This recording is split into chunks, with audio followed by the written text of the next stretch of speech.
მე ვოლკი ფავორიტად მიმაჩნია მაგ ბრძოლაში ებლოებთან საწინააღმდეგოდ სტილისტიკურად რადგანაც მოვსარი ცდილობს ანუ ერთი მიმართულება აქვს მუშაობის და ვოლკს აქვს ძალიან მაგარი ჭიდაობა მართლა ძალიან მაგარი ჭიდაობა აქვს ძალიან მაგარი ფიზიკური ძალა გააჩნია და სუპერ მაღალი დონის გამძლეობა აქვს რა სადაც ახლა ძალიან კარგად იჭიდავენ მაგათ მოვსარმა და სტერლინგმა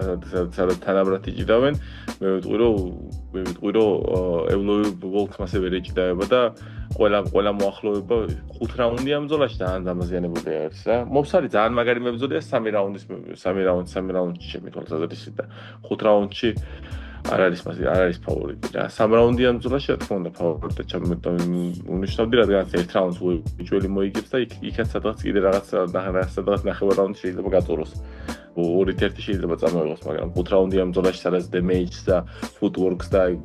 ლეით რაუნდების კონდიციას აქვს ძალიან დიდი მნიშვნელობა მაგ მოვსარის ფავორიტი არა რადგანაც დიდი ფუტვორკიც არ აქვს რო თქვა 25 წუთი გონი მოვსარს აქვს გონია 5 რაუნდი UFC-ში ხო? და 25 წუთი ვოლკს ეჭიდაო კიდე ხო არარეალური დავალება თან ჯამთელი გამოხვიდე მაგ ისტორიიდან კი ვეთახმები ხუჩას სრულიად ევლოევი ჭიდაობა გამოჩნდა სტერლინგთან არც თუ ისე ჰაი ლეվել მაგრამ ვოლკის